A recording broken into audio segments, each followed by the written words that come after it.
A committed approach to excellence in fitness is an individual desire to display a knack for internal motivation. It's an admission that you're willing to make an investment in your most profitable and prized commodity, yourself. Because after all, if you don't make a premium and primetime investment in your physical well-being, then any intellectual desires you have will be rendered mute. One of the best things that you can do for your overall well-being is to be selfish. Because at the end of the day, if you make yourself a priority, you can dispense more emotional and physical energy on helping your fellow man or woman. According to my friends over at USA Today, the popularity of bodybuilding or weightlifting and the searches for those corresponding apps has skyrocketed since the conclusion of the onset of the pandemic, with the popularity of those searches growing at approximately 190% year over year, according to Google Trends data. Among the most popular of exercises which people are seeking out include squats, dumbbells, and deadlifts. My friend Justin Groth is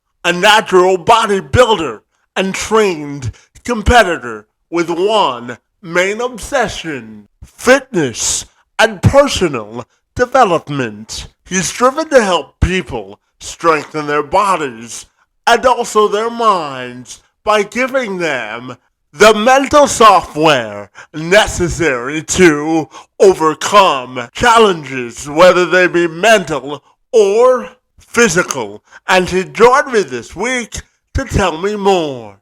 I'm Kevin McShann. Let's have this conversation.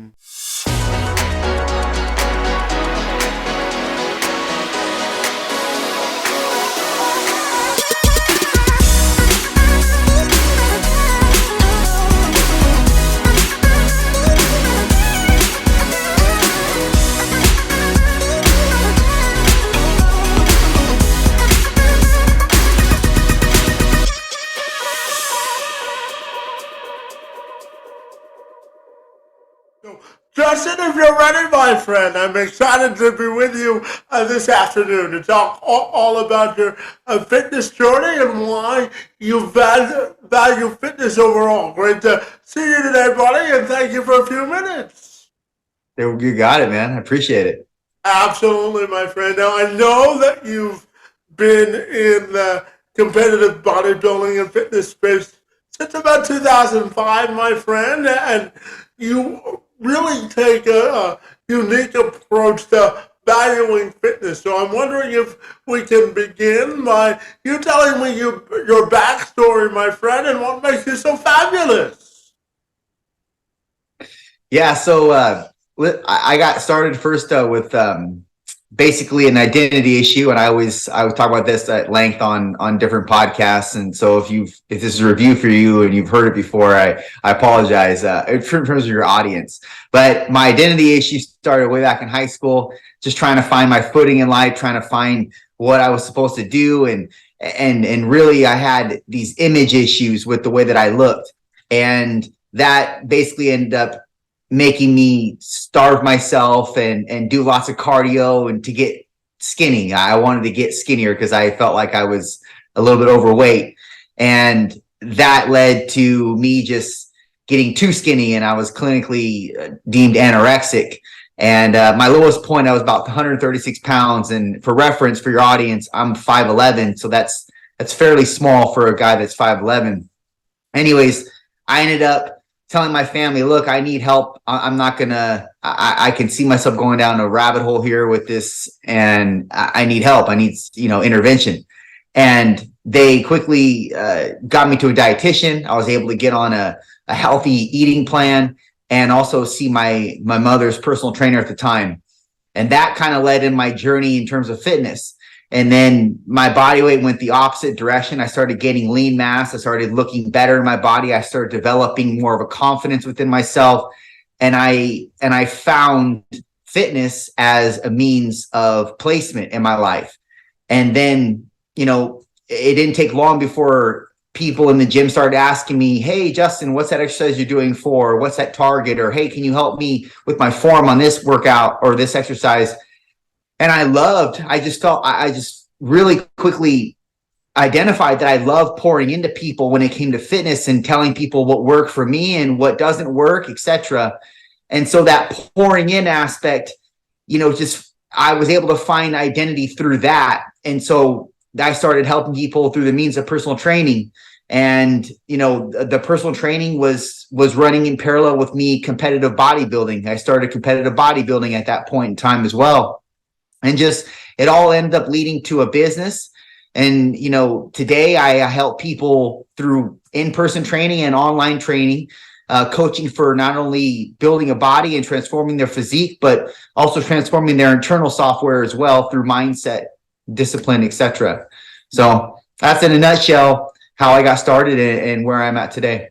Yeah, and just I'm curious to ask you about the idea of commitment. And before I ask you the question, I'm gonna give you a little bit of a backstory about myself. So, Justin, I place a unique value on fitness, my friend, because I was born with what's called spastic quadriplegia, cerebral palsy, and I actually found out at the age of 9 that I wouldn't be able to walk for the rest of my life without the assistance of a walker and a wheelchair. So, but I value fitness, buddy, because I lift weights every day. I go swimming, and I challenge myself to go walking at least 10 minutes a day. So, how do you think we can use fitness as a vehicle for resilience?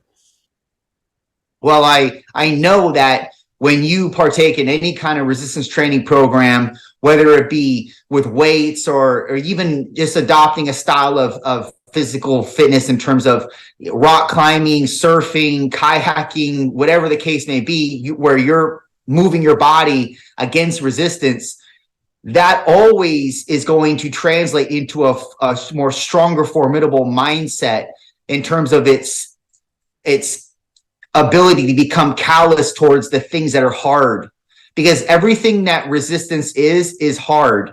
I mean, just the name resistance of itself, in and of itself, isn't something that is comfortable. And so to self or willingly impose resistance on the body, it takes somewhat of a stronger mental capacity to endure that resistance, and then also keep doing it every single day. And then, we know that if we do something every single day that builds onto us and builds us better, that we start to slowly develop somewhat of an affinity for it. And then, because obviously we see the physical representation culminate, we see what it does to us internally, and we like those things because it's building a competency in us, and that's going to deliver confidence in the long run. And so every person wants to be confident. Every person wants to love the skin that they're in. Every person wants to feel like they're worth something and they're of utility. So these things, the avenues of fitness, help people to see that. And that's something that's such a low barrier to entry, and anybody could take part in right now if they're feeling like they're lost in life, or feeling like they're not worth anything, or feeling like they're not useful for anything. Start picking up a physical fitness plan, a program. Adopt something that causes you to have to put yourself through things that are of resistance every day, because that in turn will make you a stronger, more formidable version of who you once were. And that will lend itself to you feeling more useful, not only for yourself, but for others around you. Yeah, and just how do you think you can use the mindset that you have to be a competitive bodybuilder to be successful in your personal life, my friend? So how do you think those two things intersect? Well, I think that, kind of going back on what I just spoke about with in terms of developing competence, when you develop competence in doing something that's hard, you find a utility that you didn't know you had, and that develops confidence. So when you have this confidence, you walk with more of an upright posture. Your energy is more illuminating. More people want to be around you because you feel good about yourself, and it transmutes to everybody and everything around you. And so because of that, you end up going, or rather accruing opportunities that you probably wouldn't have otherwise. And other people want to be a part of whatever you're doing because they see that you have this glow about you, you have this confidence about you. And like I said in the last question you asked, everybody wants to have confidence. Everybody wants to feel like they're worth something. And so that's how we'll translate into you doing something of bodybuilding or physical fitness of any descent. I mean, that's how the mindset will translate. Yeah, and Justin, let's talk about the mental software. You know, one of the biggest things that you help people with is coming up with a personal development strategy that gives them the mental software to be successful. So I'm wondering if you can dive into that for me. Yeah, sure. So everybody is a little bit different in terms of not only one, their background, but traumas that they've dealt with, different, let's say, vices that they're holding on to that they should otherwise be releasing. And so it's a subjective matter when I work with somebody in terms of in terms of carving out the path for their life, in terms of how they're going to be more evolved and improve in multiple facets. So it's definitely subjective, I'll tell you that. But at the same time, I mean, just to give you a general overview of most people have problems with, let's say, alcoholic substances, external vices like delving into porn, sex. They have vices with women. They have vices with women have vices with promiscuity. You know, these things, I call them vices because they're quick things that they turn to instead of being productive and going the opposite avenue. And so when you can show people, one, where they're messing up and where they should be better, and then you lay out I don't want to call it a blueprint, but you lay out a path in regards to making or ameliorating that situation, and they see that they can do these things, it builds that confidence in them. And then they want to keep getting more of that. It's just the brain's natural pathway. It wants to continuously do what serves them. So if you can replace the hedonistic desires and or vices with things that are productive and serve you, then you'll naturally want to gravitate towards that path. But most of the time, people don't see how it serves them because they're so quick or say weak to turn to the vices instead for quick relaxation or for a quick escape. And so when you can have them choose the productive escape instead of the pleasurable escape, you can quickly turn them to a better person. It's going to take a lot of work on their end. It's going to take time. And again, it's much more comprehensive than I just laid out. I just gave you kind of a general overview, but it's very subjective within the person. But that's how we ameliorate that. Yeah, and one of the things you say also, Justin, is it's important to be selfish in terms of putting ourselves first. And I'll equate that to what I tell people all the time. You know, people always want to reach a certain level of expectations, Justin. But I always tell them if you can't rise to the level of your own sort of expectations in life, it's hard to pour anybody else's foundation. So talk to me about the importance of being selfish and what that means to you. Yeah, so being selfish basically translates into you having self-respect. And so one of the biggest ways to accrue self-respect is to treat your body right in terms of giving it the nutrients that it needs to thrive and also physically moving. You know, there's a lot of physiological processes that take place and cognitive processes that take place and or, let's say, become refined when you move and when you exercise, whether it be through just walking, running, climbing, swimming, and or resistance exercise with weights or cables. The thing is that when somebody truly respects themselves, it's going to take them being selfish. But they have to be selfish in order to be selfless. And that's the one thing that people don't understand. And they actually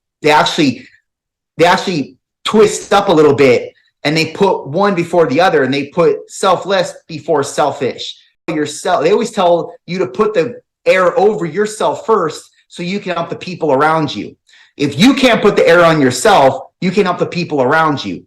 So the point is, do the things that are requisite of you being a better person so you can in turn not only give your best to yourself, but give your best to everybody around you and help people around you in the most proficient and profound way. Yeah, and to that point, Jester, what do you think it means to have consistency of performance? Consistency of performance is nothing more than just discipline. So if somebody understands the compound effect of doing something for an extended period of time, they understand that that's showing up every day, that's being consistent. They know that what's going to come of that is going to be something of a transcendence of their own current position right now. And so in order to be anything of magnitude, you have to do something for an extended period of time. And that is nothing more than discipline. It's not motivation. And a lot of people misconstrue the two things. Motivation is something that is just a moment of feeling. It's just a feeling. But discipline is an action. And discipline is something of a structured ordinance to your life. And to do something consistently is going to pay off. But that's only going to come if you're disciplined in the nature. And that means you have to become disciplined in order to do whatever you need to do. But sometimes it doesn't look good in the beginning. And that might not be something it might be something that isn't palatable for you to receive in the beginning, but ultimately it's something that's going to help you in the long run. And you do it for that reason.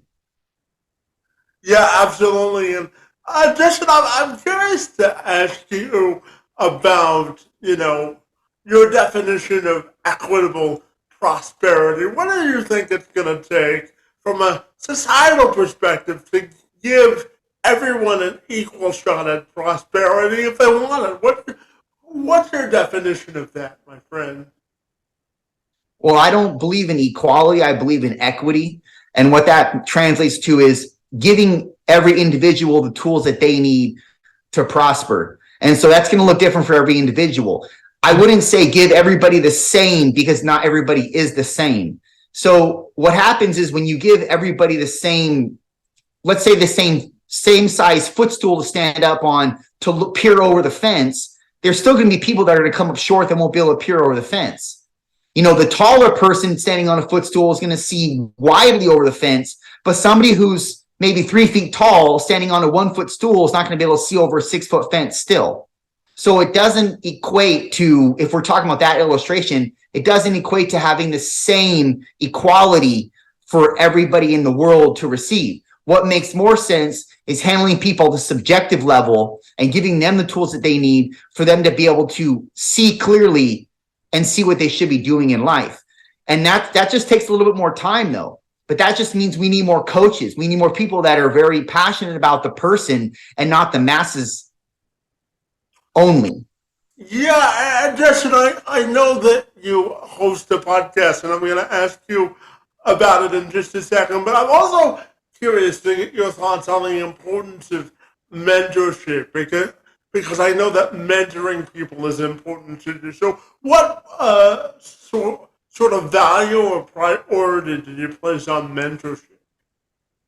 Yeah, so I offer mentorships for trainers and personal trainers, because that's what I am. I believe in mentorship per the niche avenue of that person in terms of where they want to go in life, what they want to do. I think there are people that are obviously successful and profitable in that niche space that they're in, and they should probably look up to what they're doing and not follow it exactly, but be able to acquire what worked for them and what didn't work for them, and be able to merge it into that person's life and fit it in the unique style that it fits them best, or apply it rather in the unique style that it fits them best. So I think that in that regard, mentorship is something that is good for most people.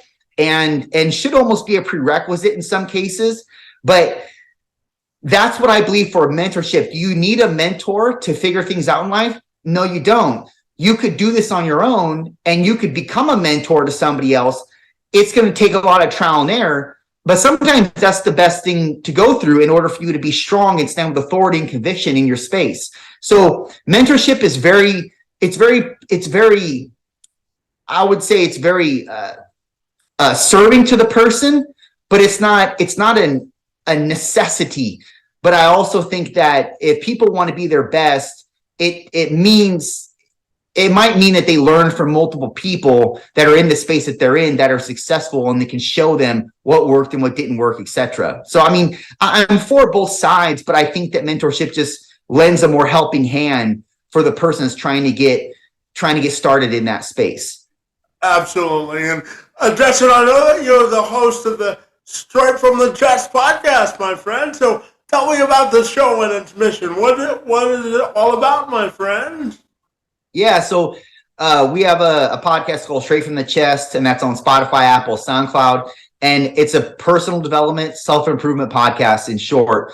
We talk about all things that are personal development oriented, improving the person, much like we're talking about right now. We're talking about it on this podcast kind of in a succinct fashion, but it's generally around the same type of core principles that we've kind of glossed over in this podcast with regards to discipline, regards to structure, giving people tools to make them a better person in terms of their relationship, familially, and business-wise. So, and not only that, but obviously in their personal journey, I would say first and foremost. And that's really what the podcast is centered around. And we just go into deep dives in regards to the message based on experiential data that I've been a part of, or things that I've experienced on the outside with terms of relationships or just endeavors of growth that are meaningful to people to be able to be their best form. Yeah, and for you, my friend, what is your definition of being your best mean? What does that definition mean to you? You have to become the man or woman that you would admire every day. So that looks different for a lot of people, but I would just kind of give a blanket statement as to that. And that being, you have to become the man or woman that you would look up to and or admire. Yeah, and you also say to that point, my friend, that it's important not to audit ourselves against other people when we go through our own individual fitness journey. So what does it mean to you to give yourself an effective fitness audit? What do you think that means to you? To give yourself an effective fitness audit? Yeah, what does that mean to you? So I think it means to be real and truthful with yourself. If you're not physically fit, if you're not healthy, which is going to come typically as a byproduct of you being physically fit. But if you're not physically fit in terms of, a fairly medium to low body fat percentage, and you're not carrying around a little bit extra muscle tissue, I think that you need to be truthful with yourself and realize that you're not your best physical representation. And it's very, very tough to be your best internally if you're not your best physical. And I only say that because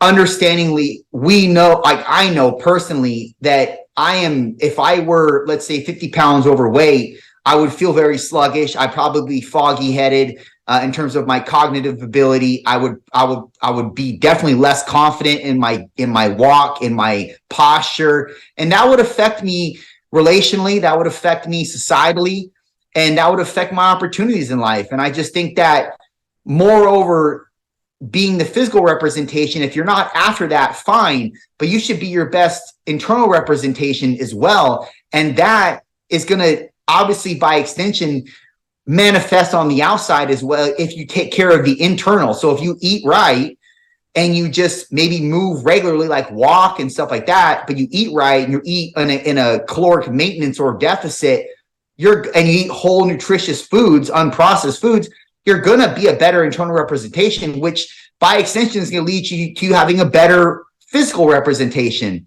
And so both of them complement each other, and they kind of work in tandem. And I just, to go back to your question, I just think that's what it means to give yourself an internal physical or fitness audit, is to understand where you're not physically and obviously circumvent that.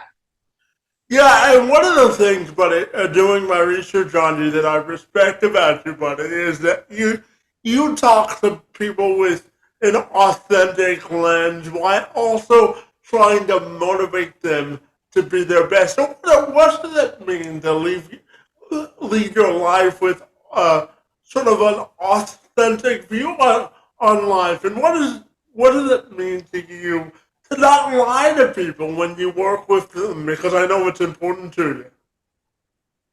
You know, I think that first, for me to be authentic to somebody in my speech, I need to be authentic with myself, and that means I need to be myself. And I think more people are being different iterations of who they are, and they're trying to become someone else that they maybe look up to. And I think that's where a lot of people go wrong, is because they're trying to emulate somebody that they're not. And because of that, they can't live or act authentically. And therefore, they can't give authentically to anybody. So first things first, they have to figure out who they are. They have to figure out why they're here on this earth. They have to figure out what they're good at in life. And they have to live into that. They have to continuously delve into what that looks like and practice it every single day and absolve themselves of what anybody else is doing, because that's not who they are. And that's not why they were put on this earth. They were put on this earth to be who they are. God made them uniquely and authentic in their own way. How they communicate, how they parse out things in their mind, how they distribute their message, everything, to even their gait, how they walk. I mean, everything is unique to everybody. And so they need to find what that is and what makes them authentic and glow in their own natural light. And they need to distribute that. And when you are confident in that natural light, then you distribute only that natural, authentic version. And so sometimes that version can be hard to hear for some people, but nonetheless, the people that are on the opposite end, for example, for me, if I'm talking to somebody, they're on the opposite end, they hear something that they might not like to hear, they can still respect it because they know it's coming from an authentic place. And they know it's coming from something that's not trying to shame them, but just trying to make them identify with where they're messing up and where they could be, because I see the potential in them. And maybe they don't see the potential in themselves. Yeah, and Justin, I also wanted to talk to you about the concept of the intensity of the hustle, my friend, because I know that you're an entrepreneur and you own your own private gym and training facility out there in California. So I'm curious to get your perspective on what your definition is of the intensity of the hustle, and what does it mean to you to have intensity as an entrepreneur? So I don't typically like hearing the word hustle, but I know what you mean by it, Kevin. The word hustle to me insinuates that you're highly, highly ambitious, almost as if to get anything by any means necessary. And that's not who I am.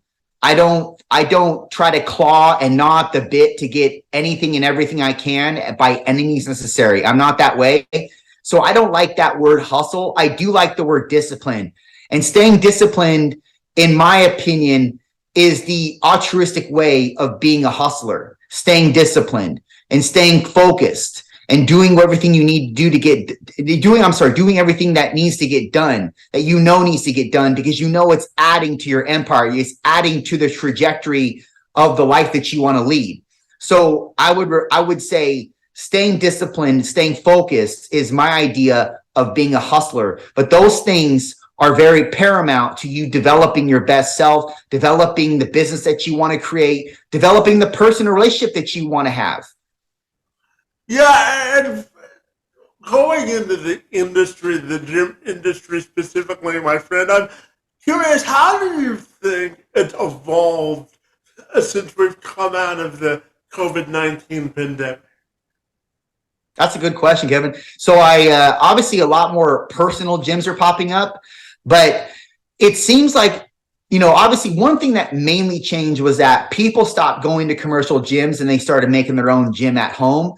And, some people still kept that gym and they still train at their home gym.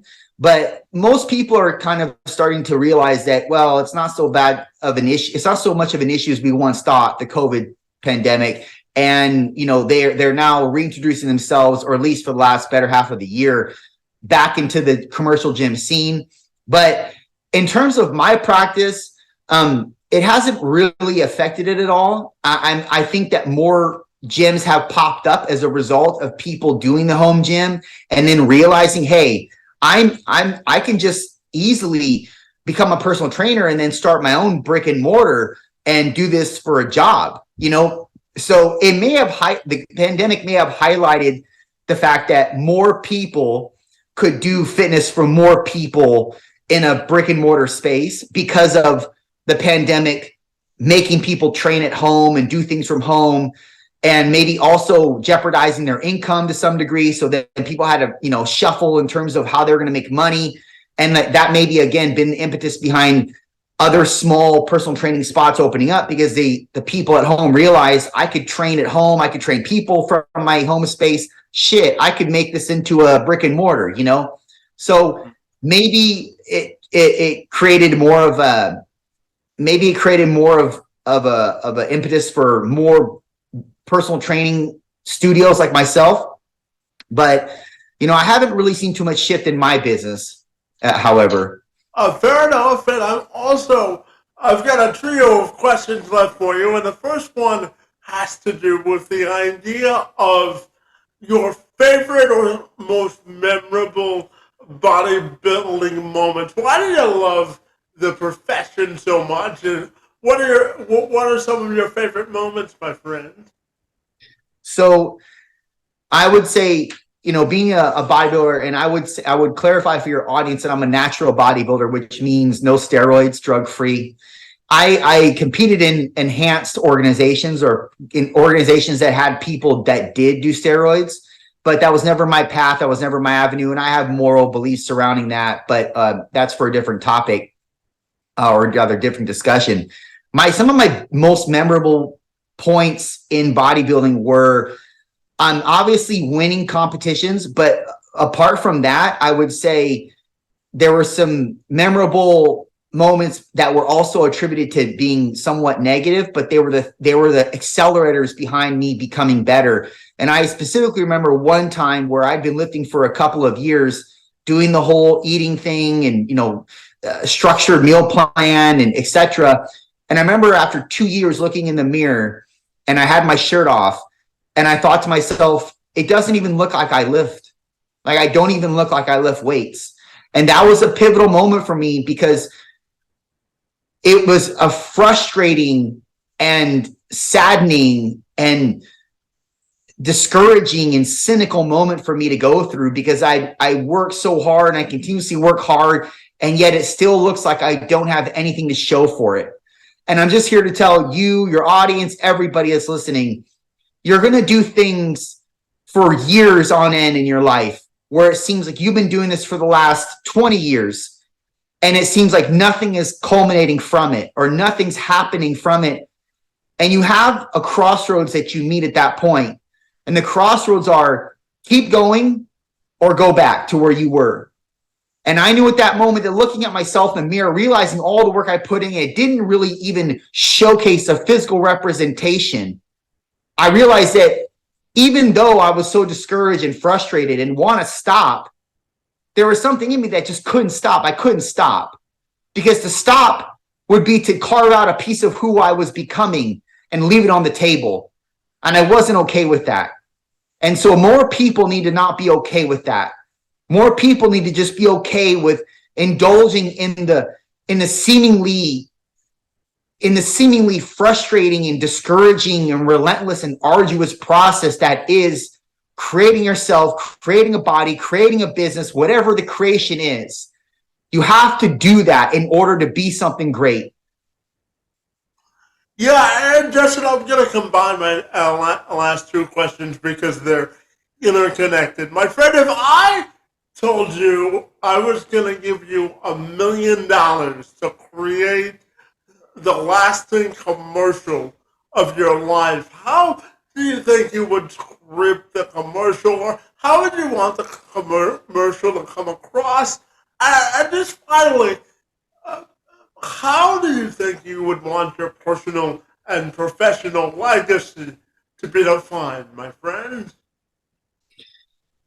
Well, I don't really know how to answer the first one. I would say that my commercial, I would want my commercial to just highlight who I was and what my beliefs were, what my cares were for others. And, I would say that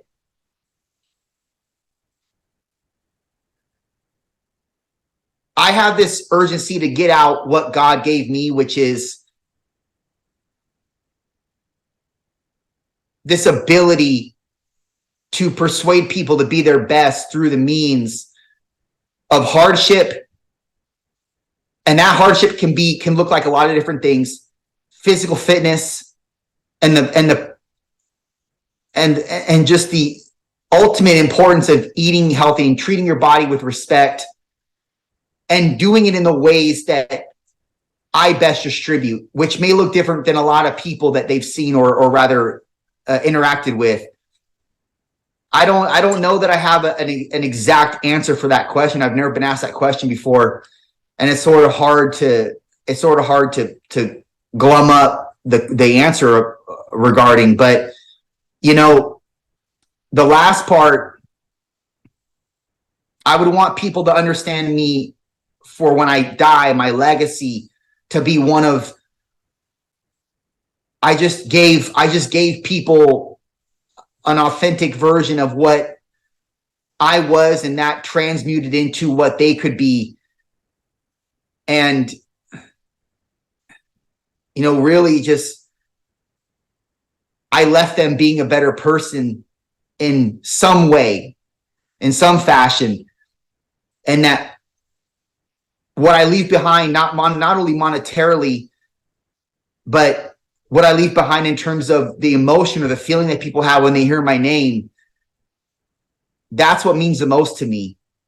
And I might not operate like that every single day, but God knows that that's my heart, and God knows that that's what fills me up. And God knows that that's what fulfills me entirely. Being able to do those, being able to have that as a feeling for people when they hear my name or remember me. And then also being able to give back to my family in ways that, in more profound ways than they've given me. And when I say family, I mean my mom, my dad, my family. Being able to do things for them that they've never been able to do for me, but me doing it for them because it shows that I just want them to know that they created something that was great. Yeah, absolutely. And just before I let you go, my friend, you said something I wanted to follow up with. And what do you think it means to treat your body with respect? What does that mean to you? Yeah, so treating your body with respect means eating healthy, means exercising, in a nutshell. So, I know that it's easy to get off track with foods. I know it's easy to indulge yourself and feed into those temptations, but having a willful self-restraint to yourself with regards to eating the wrong foods perpetually, at least, and also doing something that makes you better in terms of your movement. So that looks like physical fitness. That looks like I said, lifting weights. It looks like running. That looks like climbing, swimming. Treating your body with self-respect means inadvertently that you respect yourself, and you're showing it in real time by doing the things that make you a better person, which is moving proficiently and moving avidly, and then also eating well perpetually. Those are the things that mean that you respect yourself. You respect the body that God gave you. Fabulous, my friend. And finally, tell me, if people want to get connected with you, my friend, what's the best way they can do that? Sure. So right now, the best way to get hold of me is through my Instagram, and that's Justin Craig Groth. There's no underscores or spaces in between that. It's just straight Justin Craig Groth, and you could DM me there. You could also visit my website, the official justingroth.com, and send me a message on the contact page. But apart from that, that's about it. Go ahead and listen to Straight from the Chest on Spotify and Apple. Fantastic, my friend. Well, I thoroughly enjoyed spending a few minutes with you talking about leveling up in life and in fitness, my friend. Your work in the personal fitness and training space is most appreciated, my friend, and I want to thank you for engaging in conversation with me today. I appreciate your time, Kevin. Thanks so much, man.